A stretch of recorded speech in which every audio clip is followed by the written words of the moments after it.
Live, Laugh, Larceny discusses true petty crimes that may be disturbing to some. Or could be easy listening to all you psychopaths out there. All stories are based on actual events, but details may vary. Listener discretion is not advised.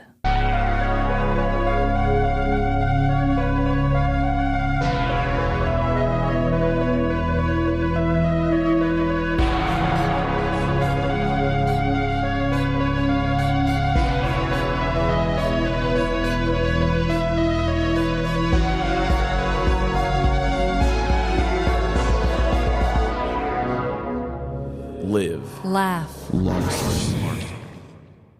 Welcome to Live, Laugh, Larceny. The male urge to put a mortgage on the house and get a red Corvette named Stacy.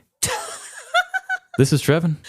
And I am Amanda. That was a good one, Trevin. Thank you. So before we jump into Dreadful Dilemmas, you guys, we have a jam-packed episode today, but I did want to make one gigantic announcement. Trevin and I will be at CrimeCon. Yeah. At a real table officially. If you all remember the episode from last year, Trevin, actually being the petty crime writer that he is, decided that he was just going to kind of sneak himself into CrimeCon last year, okay? We have some friends that were there, and he actually sat at a table with Shane. From Foul Play. From Foul Play Podcast. I'm really excited I finally get to meet him too. But you just kind of made your way into the festival without actually having an official table. Yes, I did. And I still think that I made it seem like I belonged there. That's half the battle. Yes. Right? Anyway, Trevin reached out again this year and snagged us an actual table at CrimeCon. So we will be in Nashville, Tennessee. At the end of May. At the end of May. Into June, yes. Yes, it's like the last weekend of May going into June. That sounds so silly. We don't have the exact dates. Yeah. But look it up if you are in the area. If you're not in the area, oh my God, if we had any listeners come to CrimeCon that we would get to meet, that would be so cool. Yeah, maybe we could even plan a Nashville meetup if we got enough people. Yes. So if any of you are going to be at CrimeCon, send us an email, send us a DM. We would love to meet you in person. Also, this is a special episode because we haven't done one of these in a while. We haven't, but this week is a triple feature episode. Wow. And I'm trying to think of when I think our last one was with Scotty from Bananas, maybe? I think it was. Wow, that was quite a while ago. That was a long time ago. So would you like to introduce who the guest is now? I will go ahead and announce it. This week, we are going to have Josh Highsmith from The Judgies podcast. Oh my God. I've talked about The Judgies a few times in our shows. Legit my favorite podcast. Josh, I just love all the creative things he does, but we'll hear more from him later. As always, we save the best for last. Yes. I remember we used to be on the same network as them, and then you turned into an actual real life fan of their show. And I think they're great as well. Not saying that I'm not. I have a lot of things I listen to as well. But I am so excited to hear what Josh's story is. I've already recorded sound effects for it. I have no idea what for. So I'll be listening along with all of the rest of you.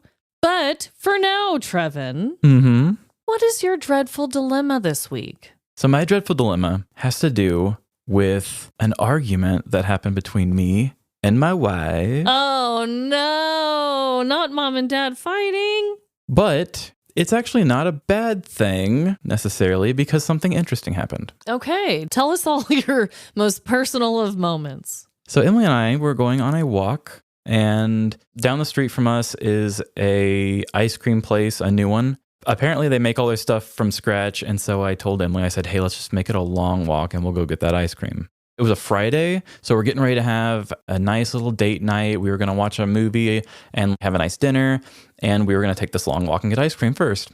And the furthest part from home, we're getting ready to cross the street and go get ourselves some ice cream. Emily asks me a question that triggers a bit of an argument. Now, what the fight was about is not important. None of your business, is what he's trying to say. I'm sure this probably happens to everybody out there. It seems like when you get in a fight, it's always on the evening that you're about to have fun plans or something for some, like, we can't just have a fight on a boring Tuesday. Oh, no, it has to be like right before a major milestone, a major holiday, a date night. Yeah, I totally relate to that. Yes. When your sails are full of wind, yes, that is when they're the most susceptible to just losing it all. You have the most energy to fight at those times. I guess that's true. We are coming up to the four-way stop to get the ice cream, and the fight is getting to a point where I'm like, I know that this is not getting any better in the near future. So without even talking to each other, we turned left and did not cross the street and go get the ice cream. That is so dreadful. Extremely depressing and dreadful. Yeah. But what I will say is, as we continued this argument, walking down the street to walk back home, I started to pick up on some of her cues.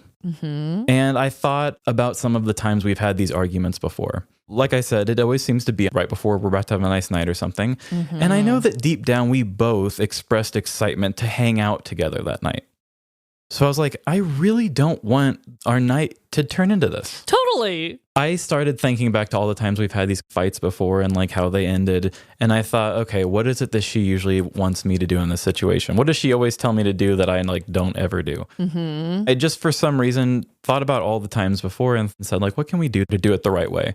And crazy enough, we actually turned it around and somehow did all of the opposite things from what we normally do. And we're able to get it back on track and then actually have a nice dinner and have a nice night together and like not be ruined and not have to be fixed by having an angry time going to bed and then waking up the next morning to finally start to talk again. Yeah. And I just wanted to say that was growth. And I think it's important that whenever we can do these kind of things, we do actually let ourselves see that we've accomplished that, because that's a really big thing. I mean, it was a Friday night. We were really looking forward to it and had a really nice evening. I think it's great. You're bound to get into an argument. That would be so freakish if you never did. But I'm proud of both of you. I think you are both the type that would be willing to look inward. Maybe not in the heat of the moment, but eventually. We did this time. And then you did this time. Yeah. And also, can I please ask the follow-up question that I'm sure everyone is asking? Did you ever go back and get the ice cream? Like another day? Have you ever gone back? I still haven't.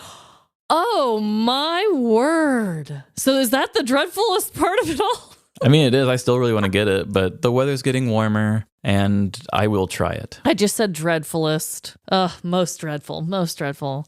Honestly, I think that's something we can all learn from and grow from. And I'm proud of you guys. I think you're awesome. But now you just need to go get the damn ice cream. Okay? You got it. Well, I also have a dreadful dilemma this week, and it has to do with someone in my family. But it's not my husband this time, so he gets a break this time. I'm going to be talking about my youngest daughter, who is actually very close to turning 2 years old. Winnie. Everyone, she's the one that I was pregnant with at the start of the show. Named after the Winnie Palmer, okay? Not Winnie the Pooh. So my daughter has started to become more helpful around the house, which, if you just say it like that, that sounds great.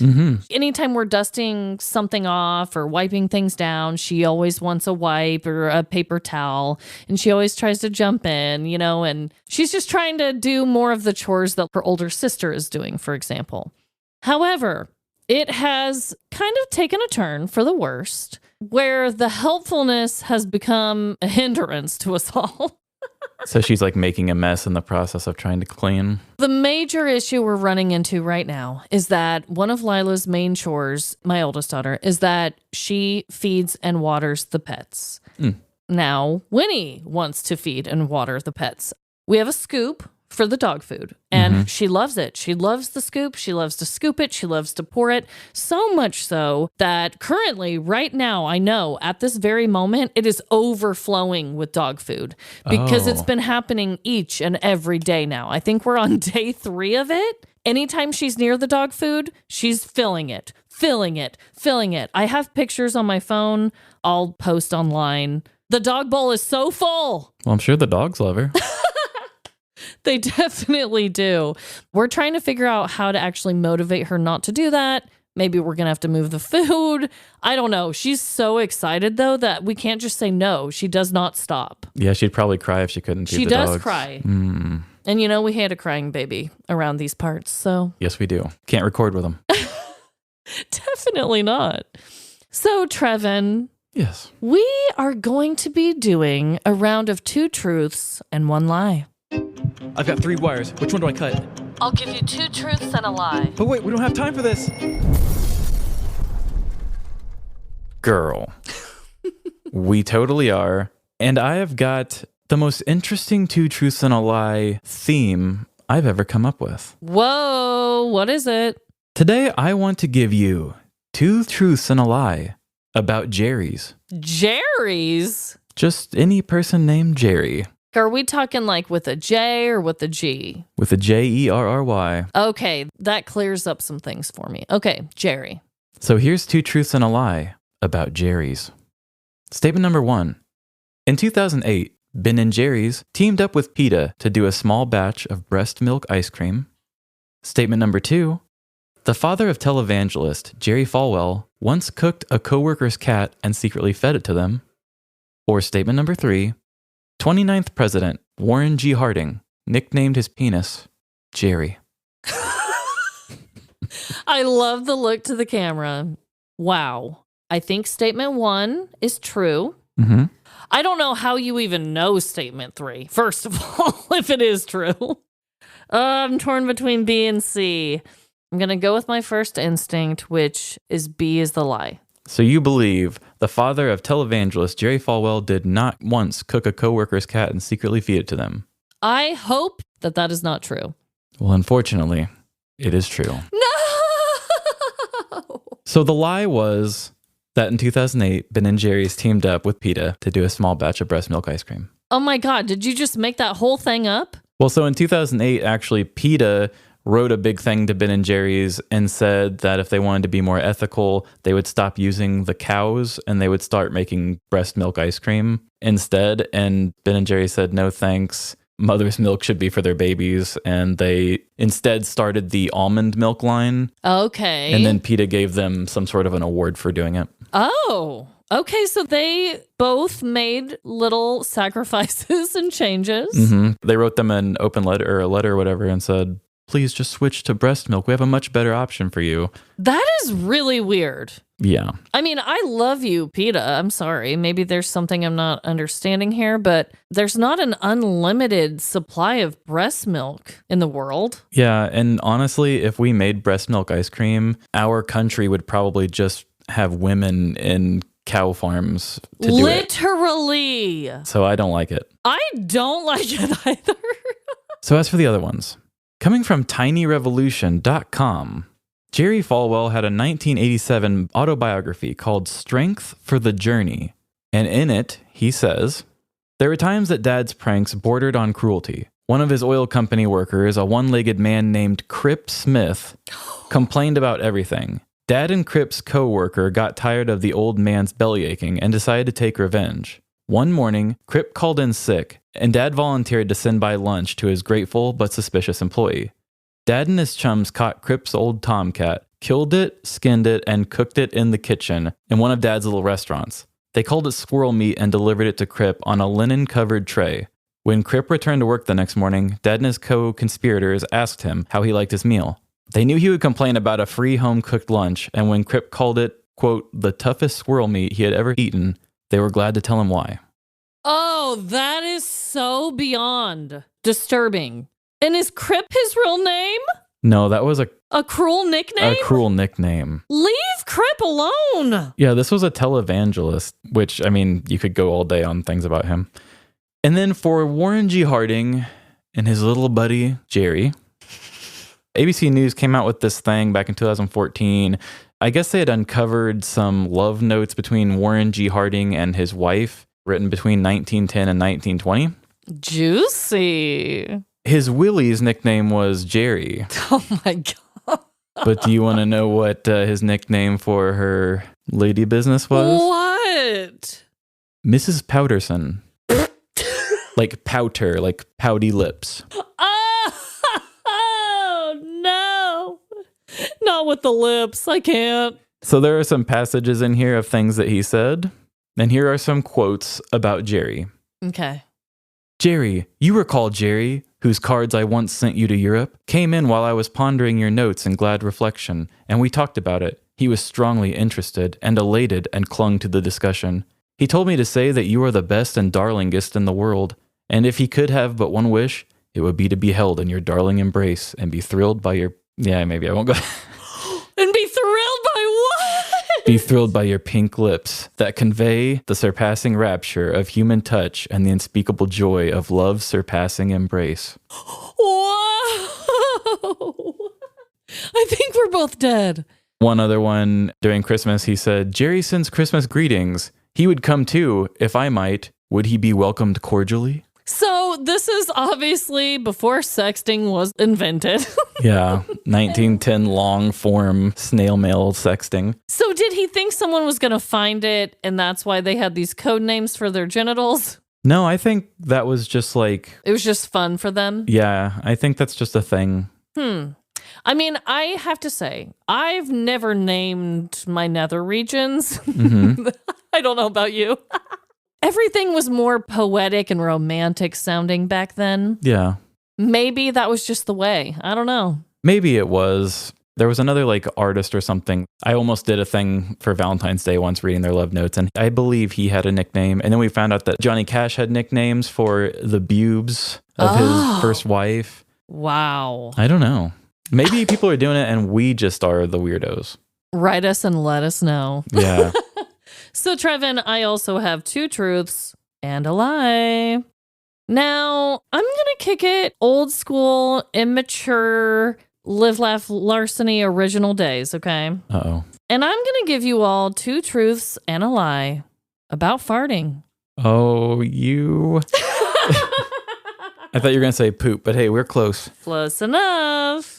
Before I give you the statements, I am going to give a shout out to mentalfloss.com. It is a website that both Trevin and I love, and there is an actual article on there called 30 Fascinating Facts About Farts, written by Jennifer M. Wood. Jennifer Wood. So sorry for that, Jennifer. Sorry, Jennifer. I just assume you'd take it well because you wrote a thing about farts. She wrote a thing about farts, so she has to know that her last name sounds like erection. So I'm going to give you now 2 truths and a lie. Statement number 1. Adults fart on average 30 times a day. Statement number 2. The world's oldest recorded joke was a fart joke. Or statement number 3. Canadian Parliament once argued about using the word fart on the chamber floor. I'm going to go with statement number 3 being the lie. Really? I thought for sure you were going to get this. Just because, I don't know. Anyway, you're wrong too. We both failed this week, okay? So you're not alone. Actually, number 1 was the lie. I thought you were going to call me out because as soon as I was reading it out loud, I was like, damn it, Trevin's called me out about usually making the lie something with numbers in it that I'm just changing slightly. But Well, I thought because I'd called you out, you didn't do it.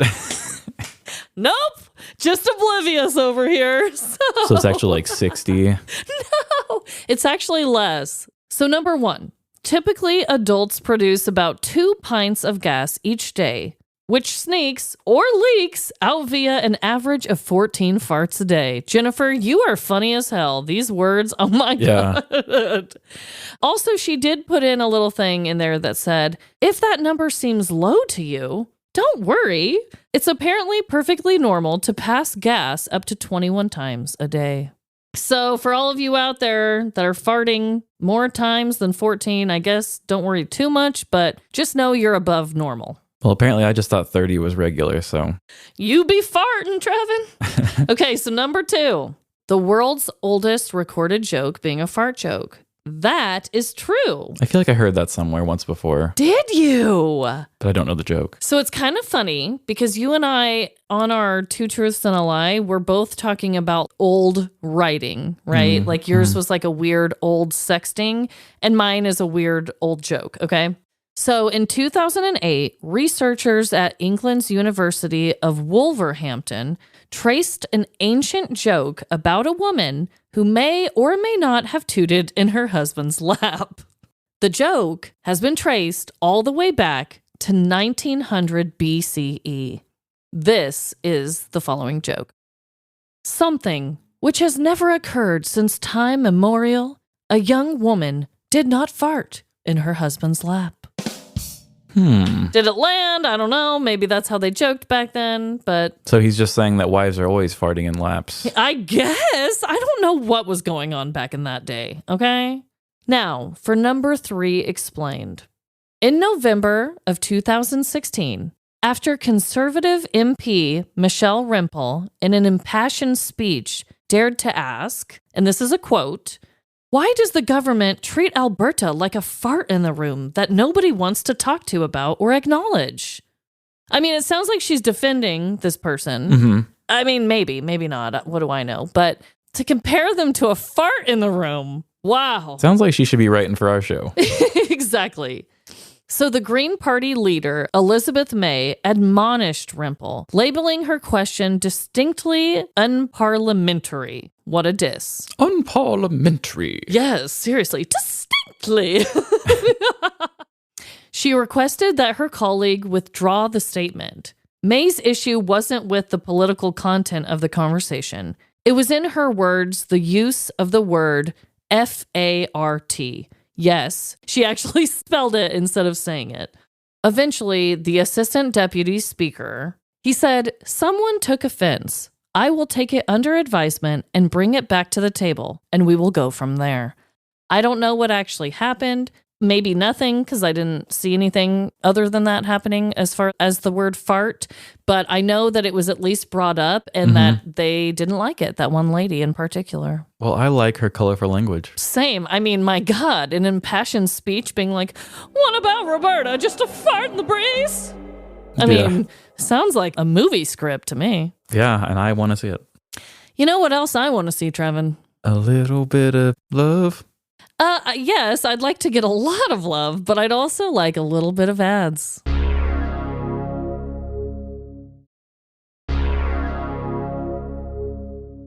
I hope you liked those ads. I sure did. This week is my week to go first, and I have a story from the news. So do I. I do want to also point out here, we might do an all-listener episode maybe soon. But we have been getting a few more listener stories in there as well. I know we've just both been doing news a lot lately. Yeah, that's a good point. You will probably be seeing some listener stuff in the near future. Yeah, maybe not a full episode. Maybe so. We'll see. Yeah, but if you send more in, it'll raise the chances of it happening. Exactly. I was thinking about how these last few weeks I've been going pretty big. We had our mysterious stranger story. We had the mutated genetic beast story. Totally. You've been really into Twilight Zone, really into these big reveals at the end that totally catch us all off guard. Yes. But this week I thought, let's go back to the old petty side of things that we know and love. Oh, thank the Lord Almighty. But don't worry, because even though it's a smaller scale, there's plenty of petty to go around. So here we go.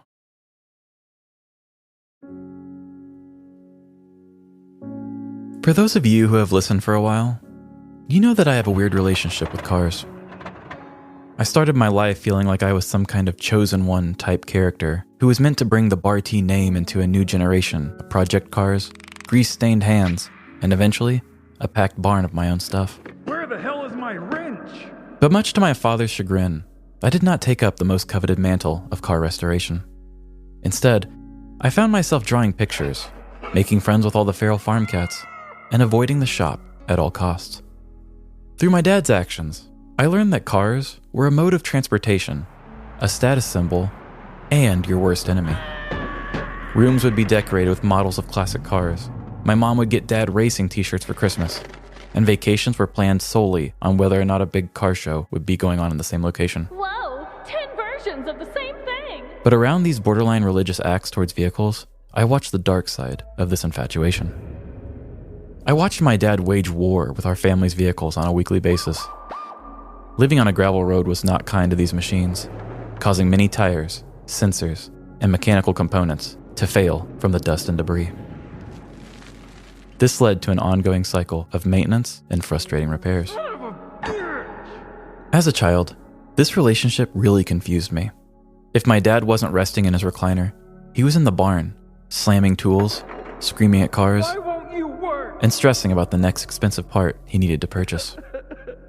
But almost immediately after, he would put on a Mustang t-shirt, watch My Classic Car on Speed Channel, and dream about the next car show he would travel for.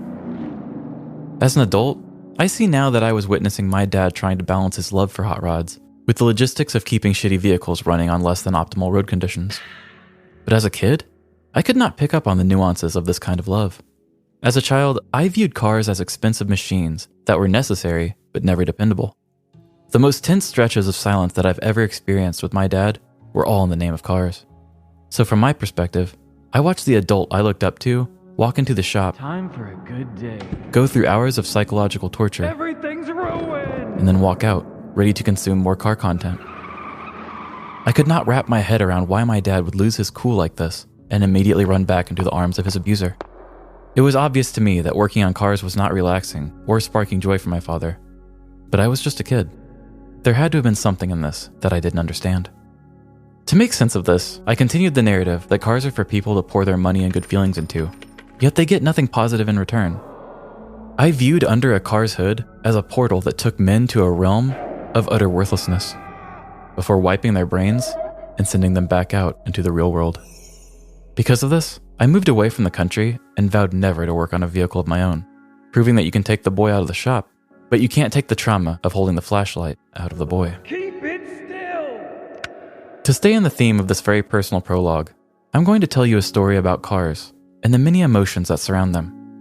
So make sure you've got your car charger for this one, because you may feel drained where we're going.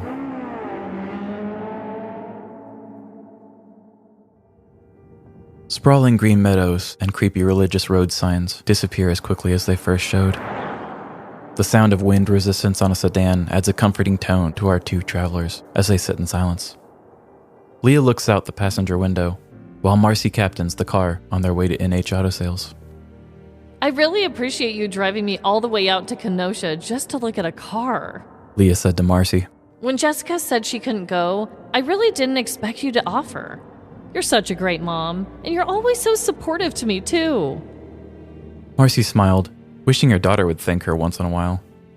It's no problem, Leah. You are family to Jessica and I. We just want to see you behind the wheel of your dream car. Which, as a mother figure in this situation, I must remind you that you can't let the fact that this is a 2004 Civic cloud your judgment. Just because it's your dream car doesn't mean this particular one won't have problems. It's important that we go into this with no expectations. There will always be another Civic. Leah nodded her head, respecting Marcy's wisdom. Marcy could see right through her. She knew that ever since Leah heard "drop it like it's hot" in an 04 Civic, she had to have one. Turning her back on having one today, all in the name of a good deal, felt way easier said than done. The drive to Kenosha continued until the two arrived at their destination, NH Auto Sales. There she is! Leah squealed, pointing at the beautiful blue whip. The paint job twinkled in the bright Wisconsin sun as Marcy parked to the side of the little brown building. Before the two women could get out of the car, a salesman stood to greet them. Marcy sized up the skinny white kid with the face that screams, "My dad is a lawyer." She unfurrowed her brow, knowing she could break him if she needed. "Hi there! Are you my appointment for the 2004 Civic?" the man asked confidently, with his palm extended. Yes, I'm Leah. She responded. "My name is Brian." "That's quite a firm handshake you got there. Try not to tire it out too much, because I think you're going to have some paperwork to sign later." Leah looked over at Marcy, giving her an excited but muffled squeal. "Come on, Mom. Let's go look at a car," Brian yelled over to Marcy, before waving her along like some kind of lost dog. The duo followed behind the young, handsome salesman, focusing more on the fit of his chinos than the words coming out of his mouth. His perfectly coiffed hair held its shape firmly with each step he took, gleaming brighter than the cars on his lot. Even though Marcy was offended about being treated like a bumbling parental figure, she could see that there was a stud in her midst. Stopping to do a well-rehearsed twirl, Brian went on with his usual sales pitch. "With purchasing an NH Auto certified used vehicle, you are telling the world that you understand everyone has a past. Maybe you did some less than savory acts while in fraternity that you still feel a little weird about. That's okay. That adds to your story, and in turn, provides value to your life. Each one of our vehicles have a history. Some have ghosts, some once belonged to famous people, and others may very well be stolen. But by choosing to adopt and not shop for a new car, you are giving all of us a second chance. I guarantee you, as your NH Auto salesman, that this car is the most perfect car you will ever see. Unless, of course, you like a different one of our cars, then that car will be the most perfect car. Either way, your perfect car is right here at NH Auto Sales. The two stared, speechless, unsure which part of the spiel to respond to first. But before they could make any remark, Brian was ready to speak again. I'll stop yapping my trap so we can get to the main event. Let's test drive this thing. Brian collected a couple signatures and an ID from Leah before handing her the keys and giving her the rules for the test drive. The rules are simple. Don't fall in love too much with the car, and don't do anything I wouldn't do, Brian said. I'll be right here when you get back. Sliding onto the leather interior, Leah and Marcy got situated into the 2004 Civic. The new car smell ignited the pleasure receptors in Leah's nose, lulling her into a state of automotive bliss. She started the car and crept forward, realizing the difference between this and her older car. Down the road, Leah drove Marcy around, pointing out the cool features of the new car. These seat warmers are burning my ass. Marcy was impressed with a lot of the aesthetics of the situation, but there were a lot of questions left unanswered. This is a nice car, but the salesman didn't give a lot of information. He just talked about Ghost and how he might have a problematic academic career. I'm not saying this car isn't the one, but we need to get more information before making such a big decision. At this point, all we've got to go off of is this really weird story. Feeling the wind being taken from her sails, Leah nodded her head, understanding that this was the logical way to go car shopping. After the 30-minute test drive, Leah and Marcy arrived back at NH Auto Sales to find Brian ready to make a deal. However, Leah had some questions. I'm sure you're ready to sign on the dotted line after taking a ride in that beauty, Brian said, leading the two back to his desk. It was very nice, but can you tell me more about the previous owners? Do you know if it did belong to a celebrity or a ghost in the past? How about horse mileages? When's the last time it was serviced? How certified is this certified used vehicle? Marcy watched the pretty man stumble all over his words, struggling to sway the conversation back to his sales pitch. The cup holders are great for holding cups. No matter how hard he tried to distract, Leah stayed on her original line of questioning. The supportive mom figure shot a look towards her daughter's friend, a look that could only say one thing: you go, girl. Watching the seemingly knowledgeable salesman flail and stutter while Marcy gave silent praise began to change how Leah perceived the situation. On one hand, she did drive a car that really impressed her, but on the other, the blue car was just as much a stranger as the salesman standing before her. Can we negotiate price? Leah asked, trying to at least get compensated for the uncertainty. Immediately after the question of money escaped her lips, Brian's demeanor shifted, getting back to his scripted responses. I'm sorry, he said, gaining his confidence back with a question he could answer. With it being so close to tax season, NH Auto Sales cannot go any lower on the price. Continuing to feel uncomfortable in the situation, Leah stood up from her chair. Brian jumped back to the defensive, attempting to make a deal. You need this car. But the young woman's trust was gone. The car shopper and her support slowly walked out of the building, while salesman Brian tried all he could to change her mind. I'll throw in a free air freshener. The whole ride home, Leah barely spoke, still processing the predatory tactics of the salesman. It was tense, but Marcy understood that this was a growing pain of social interaction. Pulling back into her driveway, Marcy finally spoke up to Leah. I'm really proud of you. There was something weird about that guy, and purchasing a car is a huge commitment. We can find a Civic from a much more reputable dealer. The second Marcy finished her sentence, Leah winced and looked out the passenger window. Oh God, She said. I left my ID at the car lot.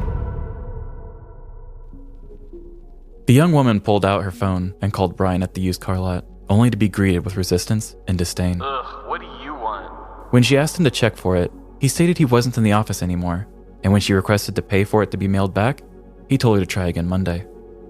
It was a defeating call, on top of an already unfruitful day trip. Left at the mercy of this used car salesman, Leah walked home and prepared herself for a weekend without her ID. She drank only alcohol that was in her fridge, did no driving, and just watched Netflix. NH Auto Sales was draining enough, but having her ID missing was the perfect excuse for her to wallow in the sadness of the day. But just as she was rounding out the third season of Suits, Leah received an instant message. Is this you? The message read, with a video attached. Leah cautiously pressed play. The video was a screen recording taken from an iPhone, watching Brian Slavin's Snapchat. The person manning the original recording presses Brian's story, only to be teleported back to the office at NH Auto Sales. On the office desk was Leah's ID, now bent in half and actively being bent some more by a speaker. This is what happens. Do you want to see what else is going to happen? Think you're going to say stupid shit to us?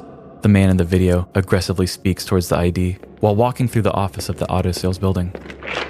Entering the back door to the shop, another man can be heard from behind yelling, The bumper! Put it on the bumper! Leah watched as her now bent ID was placed on the bumper of a vehicle by the speaker, before another man stood behind it and unzipped his pants. The camera zooms into Leah's ID before a hot stream of yellow suds wash over the photo of her face. The golden shower continued as the urine's force proved to be too much for Leah's state-issued ID to endure. Losing its grip from the bumper, the bent ID rode the piss stream off the vehicle and onto the floor, where more tinkle was quickly dispatched to continue the job. In February of 2023, Brian Slavin and Zach Brugioni of NH Auto Sales in Kenosha, Wisconsin, defiled a customer's driver's license by bending it and urinating on it for a Snapchat video. It all started on February 25th, when car shopper Leah Jefferson took the nearly 1-hour trip to the car lot in order to test drive a 2004 Civic.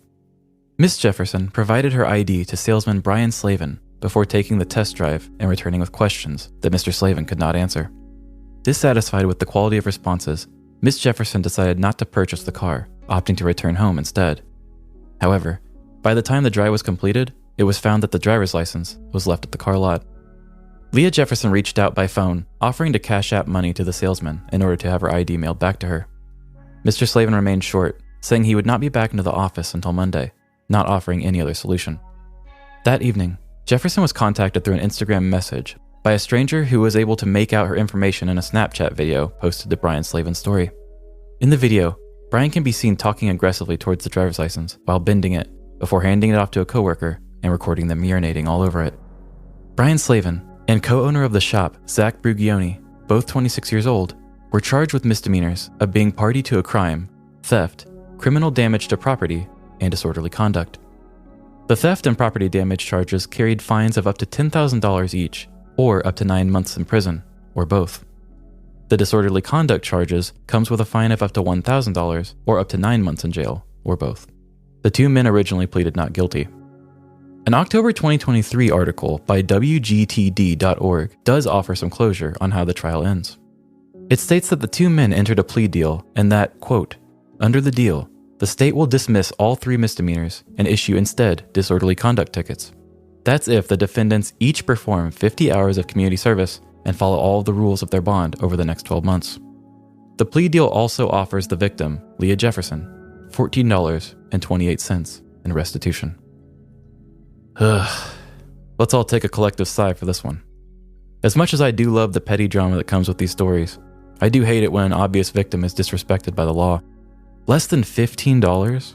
I'm going to guess that's probably just the cost to replace the license. But still, these two dudes really let their privilege show with this one. And who knows, maybe I was right and one of them did have a father as a lawyer. I can only assume they at least knew a good one. The Snapchat story was particularly incriminating because it featured a filter displaying the business name on the screen during the act of urination. I guess the moral of the story is to be careful around predatory salesmen. Always keep your belongings with you when you're a part of their dark dealings. Because when you step into their strange little building in the middle of a lot of used cars, you're stepping into their house. Whether you're driving away in a shitbox car just waiting to break down, or you're allowing your driver's license to be someone's personal urinal, there's no limit to how many evil acts can surround car shopping.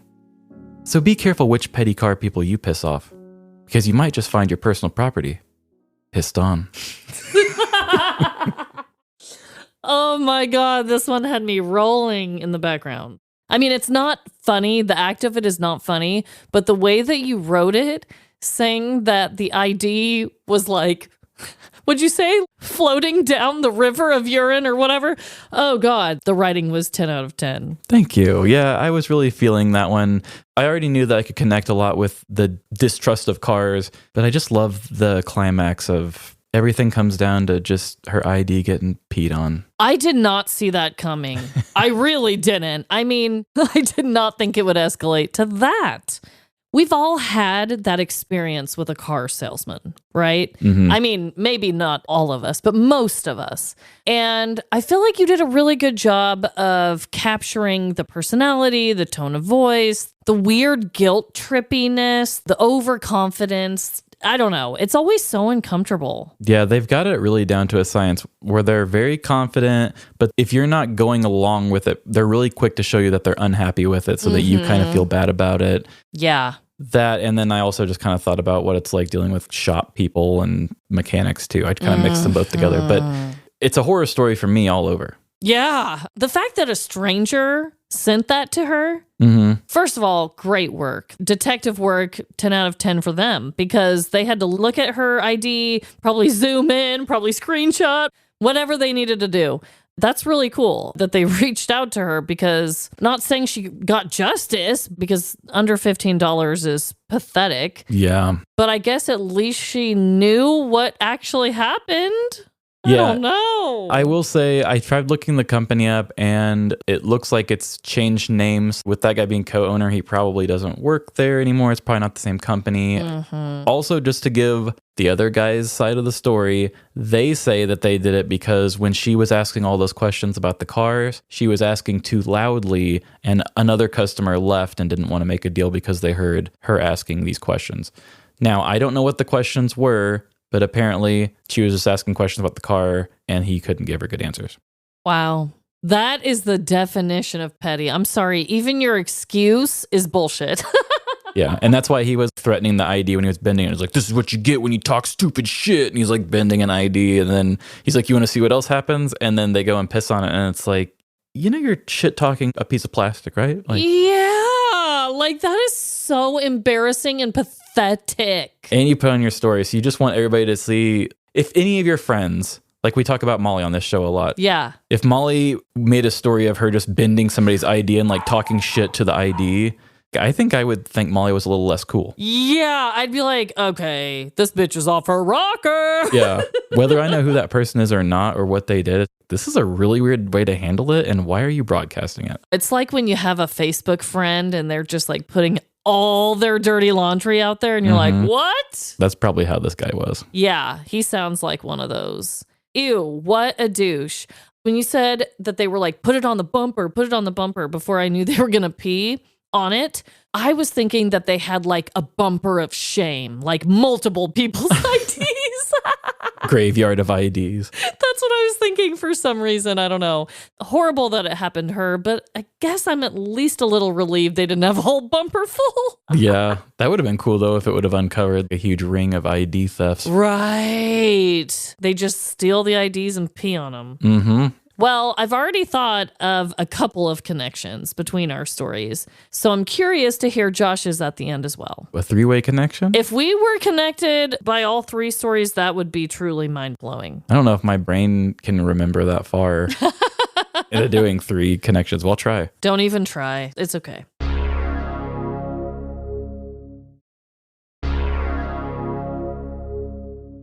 So I also have a story from the news, and I really had a good time just leaning into my immature side. I know I keep saying this throughout the episode, but here we go. If we really sat with our innermost paranoia, I'm sure any and everyday occurrences would appear to look extra suspicious. Popular kids programs would begin to sound like culty ads. The length of the red light by your house would start feeling weirdly personal, and no one could drink from their Stanley cup without the vision of drinking pure lead. It's a dangerous and melodramatic road to take, but not one without any merit. Crazy acts occur in normal situations all the time. Thieves have fallen through ordinary gas station ceilings, and a naked ATV driver left a permanent skid mark on humble Midwestern streets. Check out my willy. Even sweet baked goods have been used as a weapon, from a bitchy boyfriend's hand to his girlfriend's face. Today's story is one that walks a fine line between taking something too personally or receiving plain old foul behavior.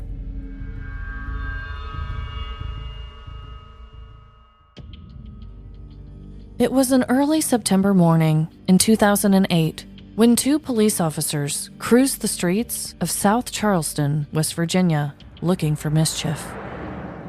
The driver was Patrolman Parsons, a seasoned officer who had countless arrests and a full belly of donuts under his belt. Sitting straight up and alert in the passenger seat was the force's latest recruit, Officer Jenkins. The two were paired together for training purposes and were on their very first ride-along as a duo. Parsons looked at this as an opportunity to peacock a bit for the young officer. It wasn't often that he got to flaunt his seniority to people, other than bragging about his senior discount at restaurants. I got this soft serve for 10 cents. So he was enjoying every moment of the early morning drive with his hopeful subordinate. Jenkins, however, was on edge during the drive. He kept fidgeting with his hands while he tried his best to hold in any unwanted gas from his rear end. It was important for him to make a good first impression on today's patrol. Luckily, there were no awkward silences with Parsons, as the man loved to hear himself explaining things to others, especially on a training day. You can never be too careful, Jeggings. You wouldn't believe the things we've found in people's vehicles. A lot of vibrators. You'd be amazed. It's Jenkins, sir. What? My name is Jenkins. You said jeggings. Jeggings are a combination of jeans and leggings, like what my sister wears. Oh, right. Anyway, I guarantee we find at least one dildo on our rounds today. Just then, a suspicious vehicle approached the police car from the opposite direction. Illuminated only by the moon in the early morning hours, they saw the car swerving without its headlights on. Would you look at that? I guess it's time to go over a field sobriety test. Hold on. Patrolman Parsons made a swift U-turn as he flipped on his lights and siren. It wasn't long before the officers were right behind their potential suspect, forcing them to pull their vehicle to the side of the road and park. The officers sat in the cruiser, taking down the plates of the car and discussing a plan of action. I'll take the lead when speaking with the driver, but if there is any suspicion of intoxication, I'm handing this over to you, rookie. Jenkins gulped and then cleared his throat before sputtering out a meek, Okay. The officers both stepped out of their vehicle with flashlights in hand. They approached the driver's side cautiously, yet confidently, seeing that the driver's side window was already rolled down. Even with the brisk winds drifting through the suspect's vehicle, it couldn't air out the heavy scent of fresh alcohol. Good morning, sir. We noticed you swerving on the road without your headlights on. Have you been drinking at all this morning? Parsons waited for a response from the sleepy-looking man behind the wheel, only to have the man state in return,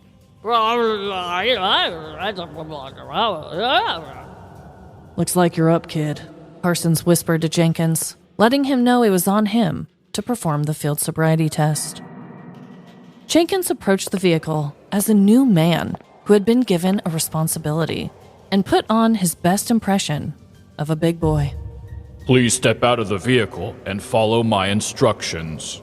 Parsons took a step back, watching his possible prodigy give commands to the drunken driver. Walk a straight line. He followed all of the protocols with precision, demanded respect when speaking, and kept his cool when the intoxicated man stumbled around on his feet and with his words. Parsons couldn't help but feel like his presence and guidance had somehow rubbed off on the new officer. He felt a burst of pride, unlike he had felt in years, as a tear welled up in the corner of his eye. Parsons quickly collected himself as the other officer approached him. He's failed the field sobriety test. It's undeniable. Well done, my boy. This man is clearly well over the legal limit, so I'm sure he won't remember just how many times we test him.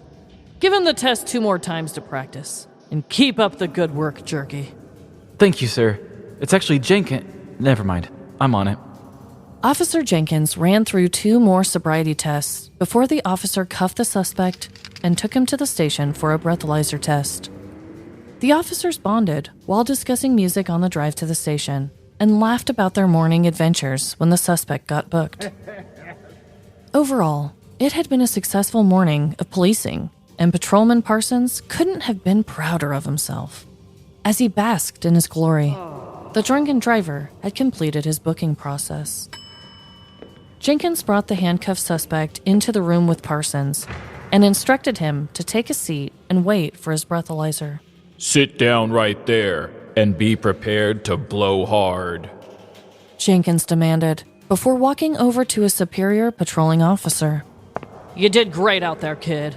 Now next steps. We will perform the breathalyzer, and then we're gonna charge this punk with driving under the influence, driving without headlights, and 2 counts of obstruction. Yet, the senior officer was interrupted by the sound of the suspect scooting around in his seat. Both officers looked over toward the inebriated man to see that he was inching himself closer to Parsons. To their surprise and horror, the freshly booked inmate then lifted up his leg closest to the officer and released a booming fart into the small room. Escalating the already stinky situation, the inmate then wafted the pungent gas towards the officer, only increasing the odor. The officers both gasped for fresh air and choked on the rancid smell surrounding them. You want to get ripe with me? I'm adding a charge of battery to your disgusting record. In September of 2008, 34-year-old Jose A. Cruz was pulled over in the early morning hours for driving without headlights in South Charleston, West Virginia. According to the criminal complaint made by Patrolman T.E. Parsons, Cruz smelled of alcohol, had slurred speech, and failed 3 sobriety tests before he was handcuffed and taken to the police station. It was then explained that while Patrolman Parsons prepared the breathalyzer test at the station, Cruz scooted his chair toward Parsons, lifted his leg, passed gas loudly, and then fanned the gas toward the officer. A quote from the complaint reads, "The gas was very odorous and created contact of an insulting or provoking nature with Patrolman Parsons." Cruz admitted passing gas, but said he didn't move his chair toward the officer or fan the fumes. He said he had an upset stomach at the time, and that his request to go to the bathroom when he first arrived at the station was denied. Cruz was quoted saying, "I couldn't hold it no more. This is ridiculous. I could be facing time." Cruz also stated that the officers thought the gas incident was funny at the time and even laughed along with him. He denied being under the influence and said he was simply having an asthma attack. Yet, the police statement said he later resisted being secured for a trip to the hospital that he had requested for an asthma treatment. Cruz was charged with driving under the influence, driving without headlights, 2 counts of obstruction, and battery for the fart. Luckily for Cruz, Kanawha County Magistrate Court ultimately dropped the obstruction and battery charges against him. I found no sentencing listed online. So what do you all think? Was this the case of an inconvenient grumbly gut? Or was this an intentional attack with a smelly weapon? The paranoid side would say that this is a clear ambush reeking of astronomical intent.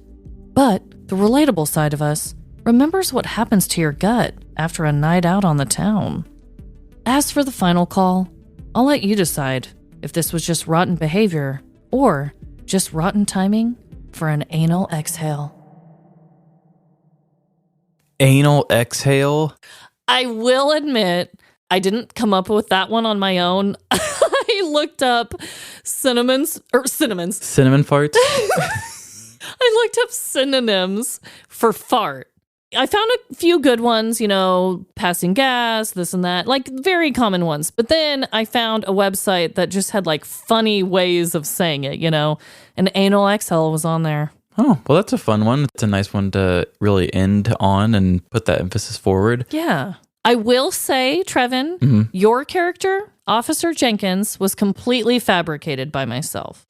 Now, in the reports, it does sound like there were multiple officers in the room at the time of the fart. So I wanted to give him another officer, and Parsons was the only one listed. So I had some fun with that.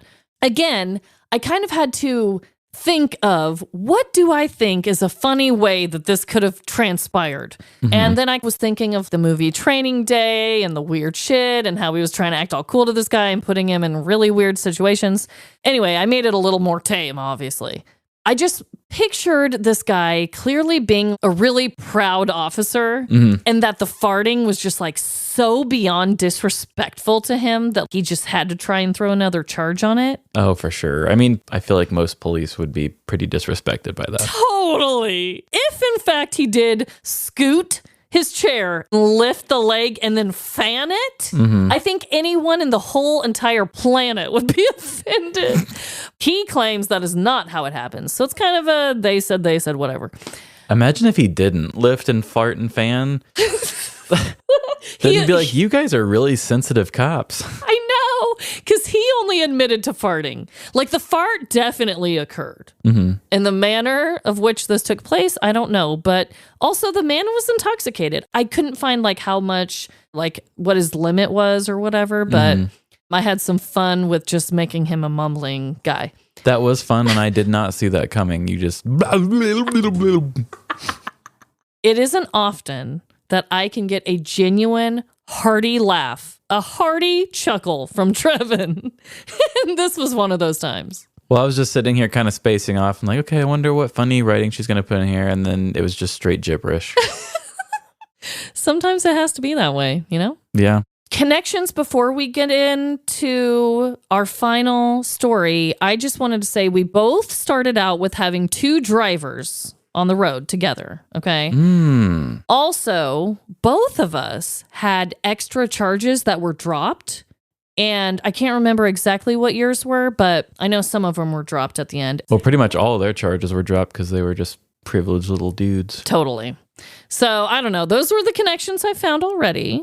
Yeah, I mean, on less specific, like, yeah, we both have cars involved, but we do that a lot. I do like, you said, both starting on the road, though. Yeah. It was both 2 people driving, having a conversation on the road, which was pretty specific, I would say. Yeah, on the road again. On the road again. I think that's a good connection. I think so. We can try to go for the 3-way connection. Let's see. What does Josh have to offer?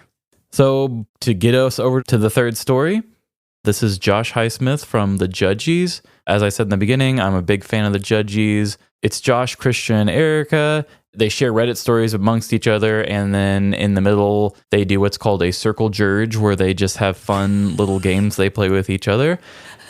And I absolutely love their dynamic. They are so fun, and I knew I wanted to have them on the show, or wanted to work with them, and I'm really glad to be able to do that. And who knows, maybe this is the start of a new relationship. Oh my God. I've also listened to their show. They are very fun. They do have one of those sound effect boards that they somehow will push and add little funny things throughout them talking. I definitely think they'd be a great show for our listeners. So I'm excited to hear the story. All right, well, here we go. Ocean's 8, Ocean's 11, Ocean's 12, Ocean's 13. What do they all have in common? An unconventional and confusing naming method for movies? That's for sure. But more importantly, they are movies about professional thieves pulling off heists that no one would have thought possible. They have it all. High-speed car chases, sexy leading men, near misses, and yes, even an all-too-accurate depiction of life in the Midwest for a college-going teen bored of his day-to-day, too broke to change that reality. I haven't actually seen these movies, so don't fact-check that last one. But what if I told you that I was involved in my own heist? One that hits all of the notes that the Hollywood big screen would only dare to encapsulate. Interior, college dorm room. Gray/white walls, dirty from never being properly cleaned between residents. Morning light shines in as the smell of freshly cooked instant hash browns wafts through the dorm from the kitchenette. I look across my room to my partner in crime, looking not nearly as content as I while picking through her half-empty bag of Lucky Charms, searching for the barely edible marshmallow pieces. Maybe we shouldn't have done this, Josh. Maybe the job was too big, too noticeable. What do you mean? I said. We got everything we wanted and then some. They won't even notice it missing. If you're going to throw a party, you have to be more careful. A phone call interrupted me. I looked down at my cell phone. Damn, I thought I ditched my burner. I thought to myself. Shit, it's Anthony. Who the fuck squealed? You have to talk to him, Jane. I cannot handle this. No, I signed up for breakfast food and I hardly even want that. You're the one who wanted to pull off this heist, so you're the one who has to deal with the blowback. She slammed down the bag of charmless Lucky Charms onto the futon and left me alone. I breathed out a sigh and answered the call. Before I could even get a word out, Anthony shouted on the other end. What you did last night was horrible. You are a terrible friend. He screamed. The words echoed in my ears as I recalled how I got to this moment. Interior. Black and neon carpeting sprawled everywhere as dim lighting was brightened by pulsing strobes and roaming spotlights. Red foam chips with Mickey Mouse ears littered the floor, amassing into a pile as high as my head on my 4-year-old frame. The year was 1998. The toy store in the mall had recently done a partnership with Disney, and every kid was dragging their parents out to see it, myself included. Browsing the shelves, it was clear I was going to be going home empty-handed. My mom exclaimed, $10 for a stuffed animal? That's like 15 gallons of gas in 1998 money. Come on, honey, let's get going. You can play the Spyro demo on the PlayStation at GameStop for free. I panicked. All the kids at preschool are going to think I'm lame if I don't come home with something. While my mom wasn't looking, I swiped a foam token and put it in my pocket. We sauntered through the security detectors, and to my surprise, I was not arrested immediately. Maybe this crime thing ain't so bad, I thought to my 4-year-old self. As we got further and further away from the store, I decided to take my prize from my Pokemon overalls pocket and revel in its glory. Holy poop! While I saw a beautiful piece of swag sure to impress the other 4-year-olds I knew, my mom glanced over and saw contraband. What is that? She scolded. Where did you get that from, Josh? I got it from the store. They had plenty of them. They won't even notice it missing. That's not the point, she replied. We are marching back there and you were telling them that you stole this and would like to return it. I wanted to protest. It wasn't fair that I couldn't be cool just because we didn't have the cash to get something. The store is just going to throw these out in a few weeks anyway. I really wanted this. Unfortunately, my brain was only recently post-toddler and not able to contest the much superior brain of my 28-year-old mother. I mean, 28 is pretty much the oldest person I could think of at that time. So, I returned my spoils. I learned my lesson. Never steal again. Or rather, never steal again and get caught. The next 14 years of my life, I lived clean, laying low, following the rules, doing my taxes, voted for the president. Normal kid things. Then, once in college, I started to hatch my long-laid plans. I started out small. Need salt and pepper for the dorm room? Oh, this local diner has dozens of them. Wow, this Tabasco at Chipotle is really great. I think I'll just take this with me. Someone left their wallet in the bathroom at this bar? I could use some of this money to get a Jimmy John's sub. You see, while you may see petty crimes, I saw an injustice being righted. Salt and pepper were $2 at Aldi, Tabasco was $3, and Jimmy John's was $5. All that together was $10, the price of a Disney-themed stuffed animal in 1998, or 3 gallons of gas in 2013 money. I wasn't stealing, I was making do with what little resources I was afforded. If restaurants don't want their things stolen, they should have had them glued down. If you don't want $5 missing from your 80, don't leave your wallet unattended in a public place. As time went on, I got more confident in my sleight of hand, turning low-stakes retail thefts into low-stakes house party thefts. A fridge magnet here, a coupon for a $4 off a purchase of $20 at Domino's there. I was getting good. Too good. Hello? Josh? Did you hear me? Anthony shouted out, waiting for my response. I said you're a bad friend. Yeah, sorry. I was zoning out. Why am I a bad friend? I didn't take anything that belonged to Pete. It was just his roommates. That doesn't make it okay, and you know that. You need to call Pete and apologize. What all did you even steal anyway? Interior, backseat of a car, speeding towards a house party. Pete had invited me and some other friends, Jane among them, to meet some of his new roommates. There were going to be dozens of people here. The perfect distraction. We arrived fashionably late, as one should. The residential house was not built to hold 50 drunk 20-year-olds bouncing up and down to the newly released Miley Cyrus album Bangers. The decades-old floors creaked with every jump and stomp as we all shouted along to the music. Can't you see it's we who own the night? Can't you see it's we who bout that life? Yes, Miley, we are about that life. As the night went on, Jane and I happened to meet up with one another near the back door of the kitchen. Over the music, we devised our plan. I'm hungry, I said to Jane. Me too, she agreed. Aw, shit, look, this is their pantry. You want to try to split this box of Lucky Charms?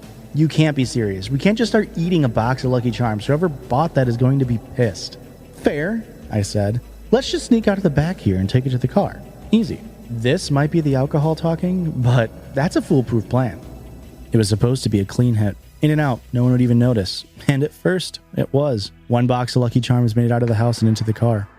When we came back in, no one was aware we had even left. Encouraged by the results, we continued. Instant hash browns, perfect for tomorrow morning. In and out. Next up, a half-empty jar of creamy peanut butter. I prefer crunchy, but hey, I'm not complaining. Then, I saw it. The holy grail of pantry items.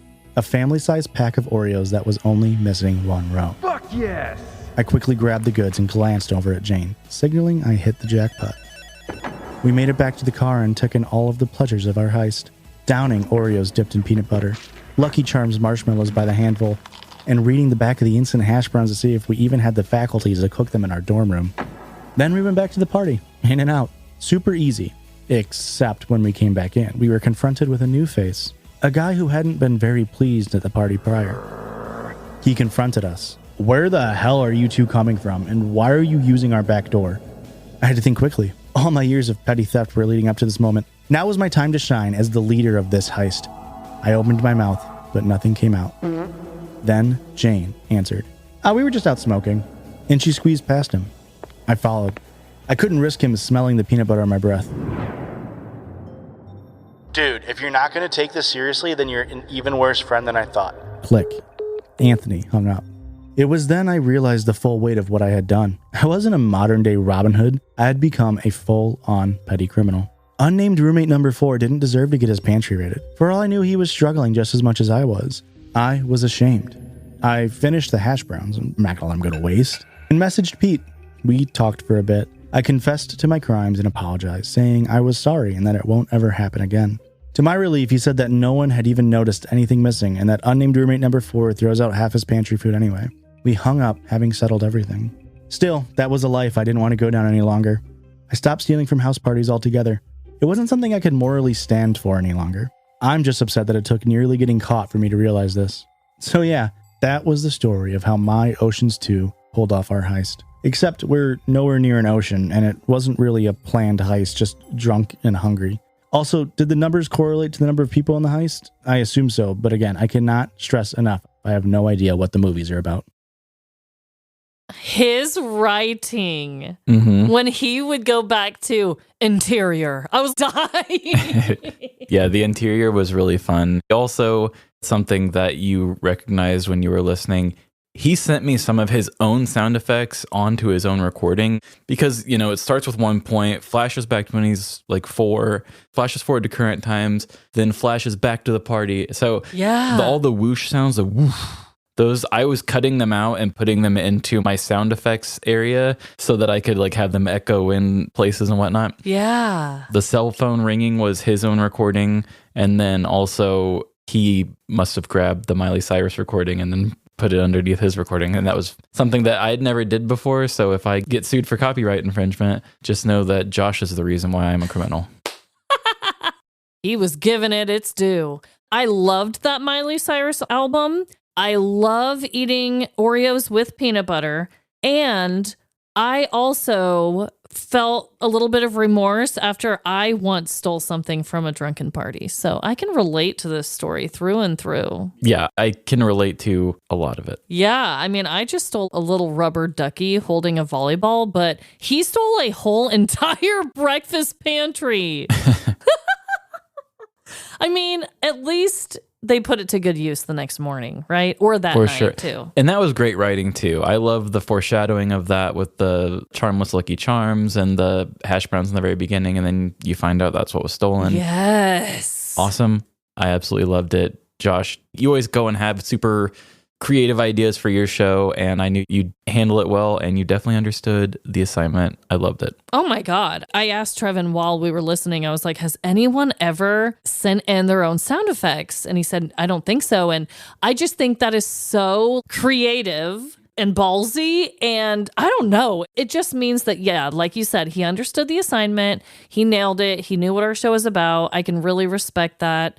And just hell of a job. That was so good. Oh my God. And can I just say, Josh, I had no idea that I was going to be doing the 4-year-old voice of you, but I'm honored. I'm honored that I was. It sounded like a really fun time to be alive. In the little toy store with the Disney music. Yeah, that was the whole thing. I loved it. So everybody definitely go listen to the Judgies if you haven't already. You'll definitely love them. Definitely our type of people. Go give them a listen. Yes, and I'm going to try to write up a story and send to them for a listener story segment. Ooh, maybe one day I can do that as well. I'll have to think about that. Well, it's been a full jam-packed episode. I hope that everyone out there is having the best week. And just remember, no matter the crime, big or small, in the end, we're all doomed. Doomed to find ourselves in cars. Bye. See ya. If you are anywhere near Nashville, Tennessee at the end of the month of May, please come visit us at CrimeCon, and thank you for listening today. And if you've ever had a fart, follow us on social media. Find us on Facebook, TikTok, Instagram, or Threads. Live, Laugh, Larceny. And has your driver's license ever been peed on? If so, send us your petty crime story. livelaughlarceny@gmail.com. And give our show the same rating I would give Josh's story or the Judgies as a whole. Give us 5 stars wherever you rate your podcast, Apple, Spotify, or Good Pods.